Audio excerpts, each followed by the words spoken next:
Hello and welcome to Post Game Theory. I'm your host, Sam Vecenie. Today we're going to break down truly what might be my favorite star in the league outside of Nikola Jokic to talk about. It's Kawhi Leonard. Why do I love Kawhi Leonard so much? I think that when he plays at the level that he is capable of, and when he's capable of playing, obviously the knee continues to be a real factor there. There is not a player that is more ruthlessly efficient in terms of what he is capable of on the basketball court than Kawhi Leonard. That level of efficiency in terms of footwork, in terms of the ability to create offense with minimal dribbles, with minimal holding of the ball. He's not somebody, like his teammate James Harden, for instance, at times that will dribble the air out of the ball. Harden's been better in that respect this year, but he is somebody that can get you 20 to 25 a night, even when he touches it 25 times in a game, is the crazy thing. And that's what it felt like happened in this game a couple of nights ago against the Lakers. The Clippers won this game 116 to 112. Kawhi Leonard had 19 points in 24 minutes. He had 4 assists, and he was just utterly dominant for every single second that he was on the court in this game. It was completely crazy. It was utterly remarkable.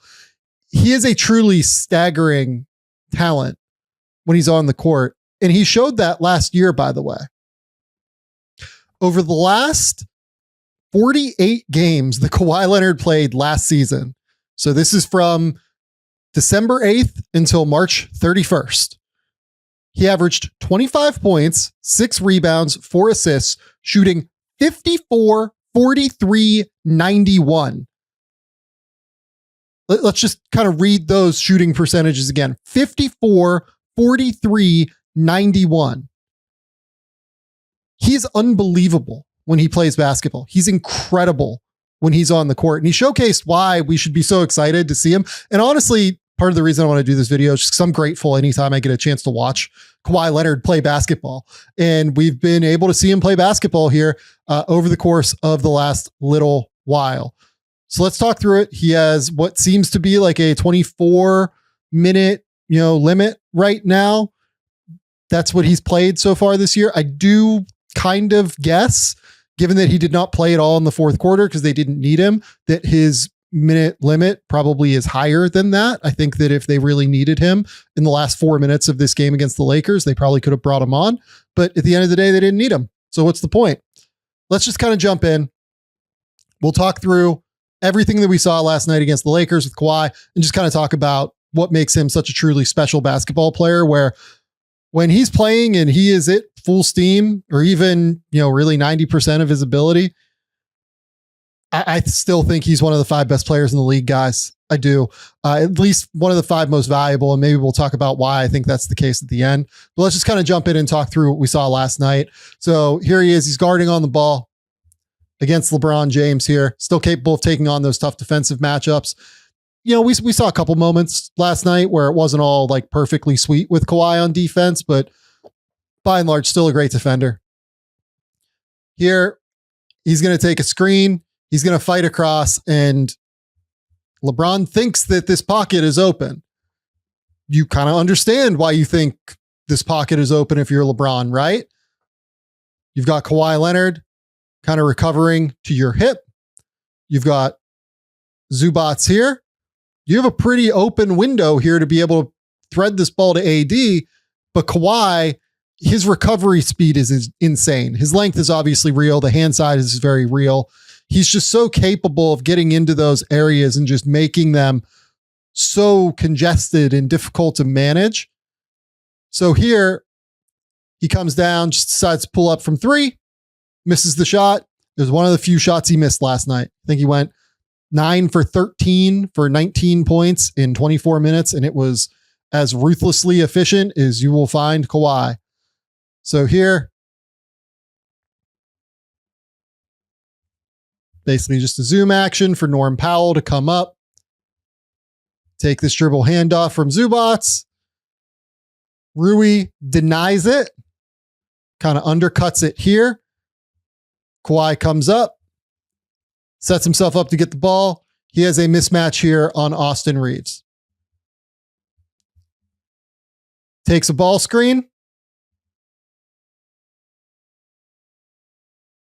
and just a beautiful kick out now. When Kawhi was younger, he wasn't a particularly great passer, but the way he's improved as a passer and ball handler throughout the course of his career is just really ridiculous. This one here, I mean, one thing that I always talk about, right, when we're in the middle of this area, this kind of foul line, extended foul line area, is pad level, right? Get lower than your defenders. Kawhi here gets lower than Rui. He's lower than AD. He's able to control the ball at that point. He's able to access the explosiveness that he has. Uses the strength. I mean, Kawhi has long been known as one of the strongest players in the league for his size. Just completely brushes off Rui like he's not even there on this one. And Rui is now just kind of ball watching. Rui has decided to sag in here and try and dig into the handle. Okay. I don't love the decision given that Rui is guarding Norm Powell, but if that's their defensive scheme, sure, if that's what you want to do, I'm fine. This now is a terrible decision from Rui. He is way too far in. He is way too far off of a guy in Norman Powell, who I think is shooting approximately 1,000,000,000% from three this season. This is just these are the questions that people have with Rui on defense. He sticks here. He decides to double and leaves a wide open 45% three-point shooter this year in Norman Powell. Kick out. That's too easy. It's too easy. Perfect little kick out there from Kawhi, though. Entry into Zubats. Another potential zoom action for James Harden to come up here. Oh, wait. We're going to run like a pseudo. This is sort of a wrap pin, but like the way that Harden sets the screen, it's not really. A wrap pin is where Harden like will really turn his body here and then really try and get this defender as he comes through to try and defend. Instead of a normal zoom, which I drew a second ago, Harden comes and sets the screen for the middle screener here, and Kawhi is going to be able to come up and get the ball. Kawhi figures out the best spot to kind of set himself up. They decide to make it an empty ball screen. You get the switch here against AD. AD is a great defender. This isn't like a massive mismatch in theory. But you can just see the rhythm and the comfort that Kawhi has now being able to take guys off the bounce. He's had this for like many years now at this point, but it's just the comfort, right? The poise. If you're a young player, just like watching this video, I mean, this is what you want. This is what we talk about in terms of balance, playing off of 2 feet, always, always, always in full control of his surroundings, always ready to attack. Could pull up here, step back, could pull up here. Austin Reeves thinks he's going to pull up here, which is why he comes to contest as AD sinks back. Really, what you would prefer here if you're the Lakers is Reeves to stay attached, LeBron to be kind of the free safety here because he's guarding Derrick Jones Jr., who, you know, has improved as a shooter over the course of his career. Still not a monster shooter, but instead Kawhi elevates over the top. Norm Powell, smart cut here whenever Reeves goes to help. Easy dunk. Again, like the level of passing and the level of playmaking ability that Kawhi has shown over the years, drastically improved by leaps and bounds from when he was young in the NBA. Here, just too easy of an auto switch, in my opinion. I don't think that this is a good matchup. Austin Reeves is a guy that just does not deal well with these big wings like this. The guys that are super physical who can just like kind of bully through his body. I mean, Reeves can stay in front of people. That's not his issue. He fights. He's able to get his chest in front of you. But if you can go through the chest, there's just nothing that Reeves can really do here. This just can't be an auto switch, in my opinion. So crossover, backspin, sharp help here from AD. But who's waiting there? Zubats, who's had an awesome season. Kawhi diagnoses where the help has come from, hits Zubats. Beautiful little floater. Third assist already in like 4 minutes for Kawhi. Kawhi's in the strong side corner here. Fake cuts backdoor against LeBron. Now just kind of flashes to the middle. We see a little ball screen now.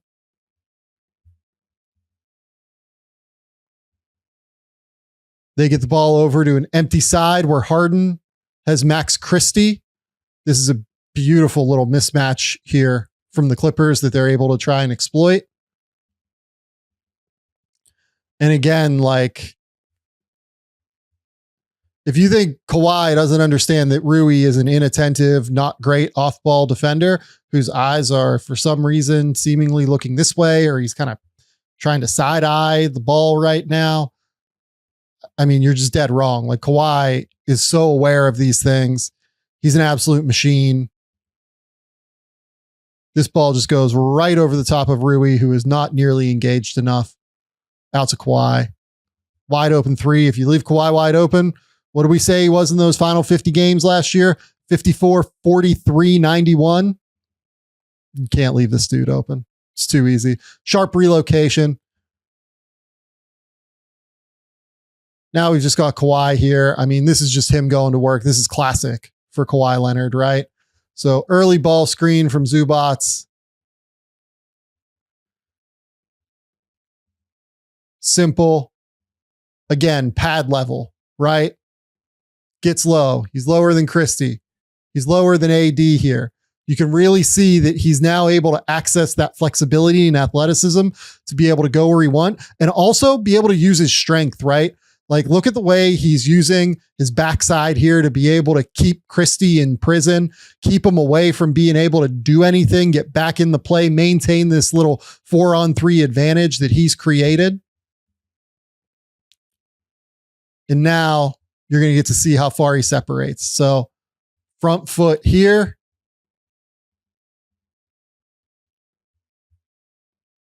All the way back to here. That's a bunch of separation even against a guy with a 7'5" wingspan in AD. Especially when you're automatic from that area of the court like Kawhi has been throughout the last decade, essentially, it feels like. So another ball screen, this time from Mo Bamba. What do we see here from the Lakers? This is Dorian Finney-Smith. This is the matchup that you want on Kawhi. This is good. This is great. They decide to peel it. Now we've got Rui. The reason that this is a problem here with this switch is I do not think that LeBron would creep up this far if it's Dorian Finney-Smith guarding Kawhi. I just don't. That's the whole reason you get Dorian Finney-Smith. He's a good defender. He's long, he's active, he's strong. He's not quite as quick as he was, but in this matchup against Kawhi, that doesn't really matter. Like, you're fine with Kawhi's speed. It's more just the ability to stay in front of him because he's so shifty with his moves, right? I mean, this is just beautiful here. You can see him looking down this way. Freezes LeBron. Ball's going to go this way. And look where he puts this ball. No look, by the way. Right in a place where Batum, who has really worked a ton on these no dip threes over the course of his career, doesn't have to dip, and he's able just to put the ball in the shooting pocket at the top and go, right? This is beautiful from Batum. Super quick release. It's absolutely perfect. Now we get Kawhi here. Again, just like the auto switch off of Dorian Finney-Smith into Reeves. Like, this is just kind of an unacceptable defensive decision from the Lakers to me. Can't happen. Crossover as Reeves kind of has to overplay, because if he doesn't overplay, then, you know, he's just kind of dead in the water. So he tries to overplay here on this ball screen in order to filter Kawhi to this side of the court. You know, you see this oftentimes with empty ball screens in the NBA. Finney-Smith rotates over. You've got LeBron for 2 here. You've got Gabe Vincent for 1.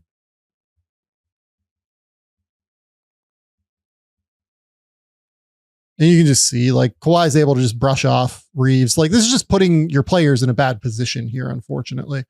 You know, he just kind of, you can see their feet get tied up here, literally just steps on the foot. But this is a real strength issue here for Reeves, right? Even if he doesn't step on the foot, he's just going to keep him on his shoulder the whole time. It's a little too easy. If you let Kawhi just get into these rhythm mid-range jumpers where he's going bum, ba-dum, ba-dum, stop, pop, right in rhythm, perfectly on balance, high release point. Too easy. It's just a little bit too easy for him. This one, I have no idea what this defensive matchup is. I mean, this one to me is just I don't understand. Don't understand this one.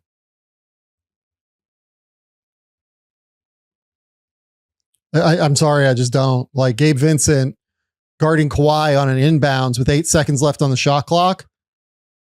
I get that you're probably going to try and double here, but this can't be it.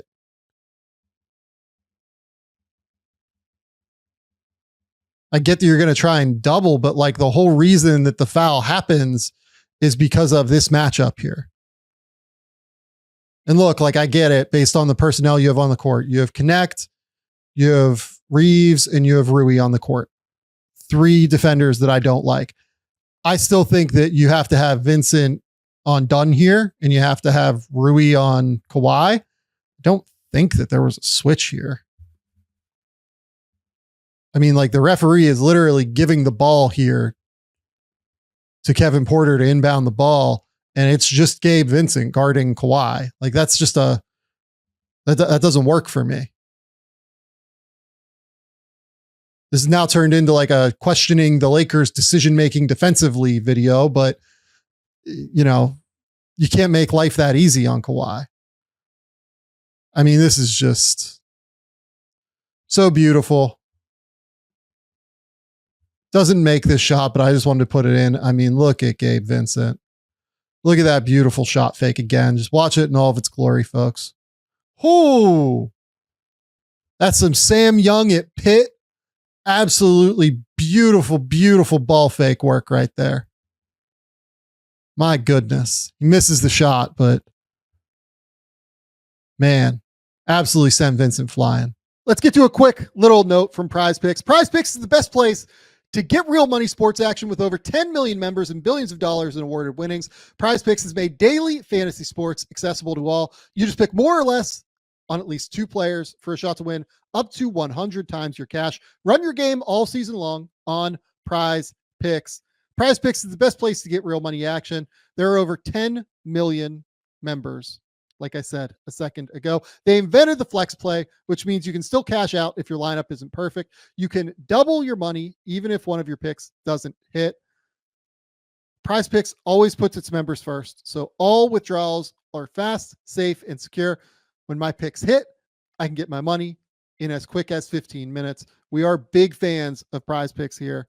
We absolutely love the app and what they're doing for the daily fantasy sports scene. Download the app today and use code Game Theory to get $50 instantly after you play your first $5 lineup. Download the app today and use that code Game Theory to get $50 instantly after you play your first $5 lineup. Prize Picks, run your game. So here again, Kawhi on Vincent, and now you're just going to see him. There's no way. There's just no way. It's too easy. This one's in transition. He catches like a long lob. Obviously, you know, we're just matching in transition, right? There's nothing you can do. Gabe Vincent is a better matchup onto Kawhi than Dalton Connect. So I think that's the right call here between these two. But I mean, this one just kind of goes to show like this is a mismatch. Like, this can't be the matchup here. And I mean, again, just the footwork of Kawhi to be able to kind of backspin here and be able to get it to where he wants to go. It's just too easy. Just absolutely beats Rui to the spot. Rui's a little bit late reacting, but just perfect. Just absolutely perfect here. So now we get a ball screen into the third quarter. Zubac sets the screen, and Kawhi's going to come and try and attack Anthony Davis. I mean, again, just like fundamentally, pad level lower than AD here. Able to access that athleticism, that shiftiness. I mean, this is a tough shot. This is a much tougher shot than what Kawhi typically takes throughout the course of a game. But just the balance, again, to even get this shot off against AD, who moves his feet incredibly well, has a 7'5" wingspan. It's 6'10", 6'11", whatever he is. Plants here. Waist is like out here in terms of where it's facing. Plants left foot one-legged. Doesn't bring the right foot down somehow. Still gets his body realigned somehow. Like this, even just being able to get this shot off is like wildly impressive to me. I know he missed it and it's a tough shot. And like, I bitch about this stuff whenever Ace Bailey takes shots like this, but like, this is still wildly impressive to me. To plant with your left, not bring the right down, fade away. I mean, that's disgusting. That's unbelievable to me. They're in, I believe, a zone here. Clippers have 75 points already. Like, this is not going well defensively, obviously, for the Lakers. They're trying some different things. Let's go with Austin. Just kind of passes off Kawhi here. Kawhi's just going to cut to the rim.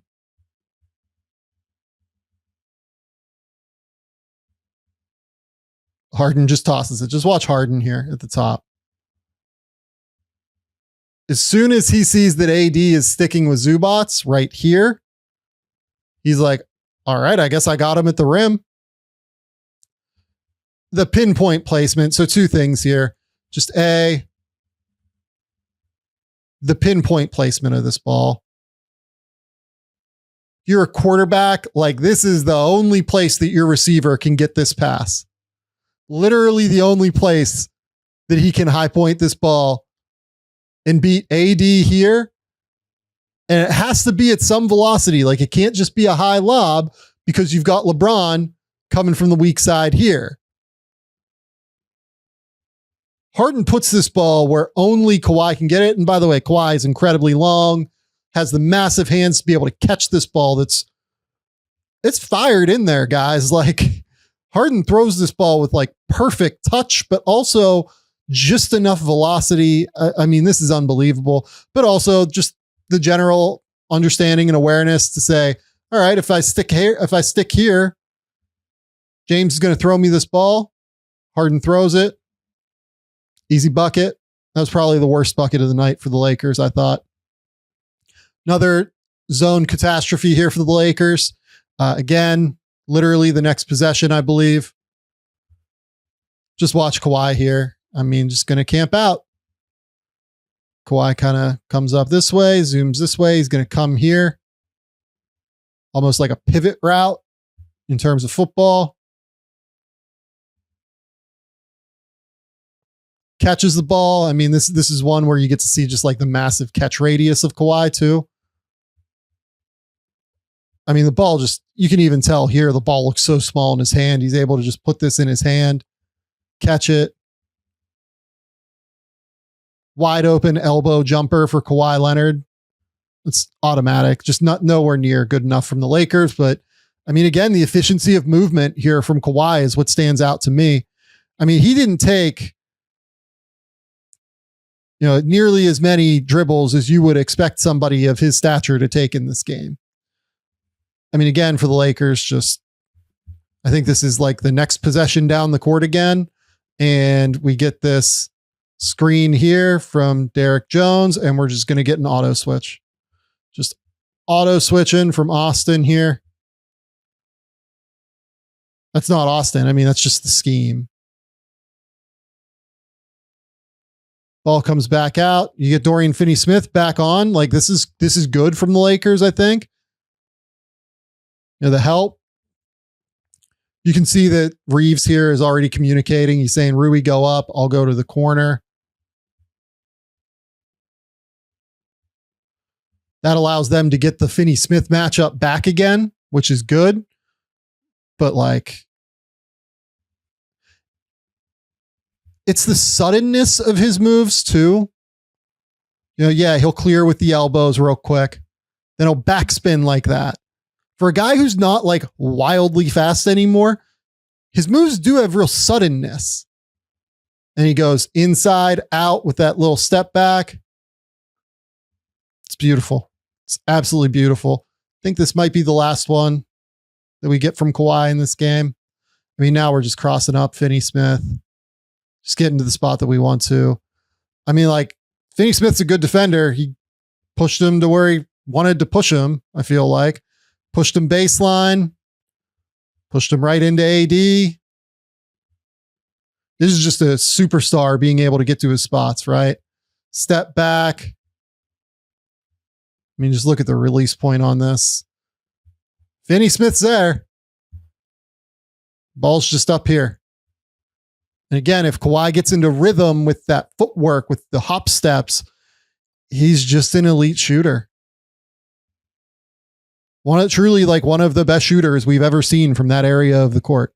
He's unbelievable. 19 points in 24 minutes from Kawhi last night. I just wanted to do that one because I love the efficiency of Kawhi's movement. Like, if I was teaching young basketball players, like, what players should I watch? If there was any wing, any power forward, frankly, any guard even, that was trying to learn ball skills, like, Kawhi Leonard is the guy that I would say to go watch. The fundamentals are absolutely elite. They're incredibly polished. He's incredibly poised on the court. There's just never any wasted movement with Kawhi, it feels like to me.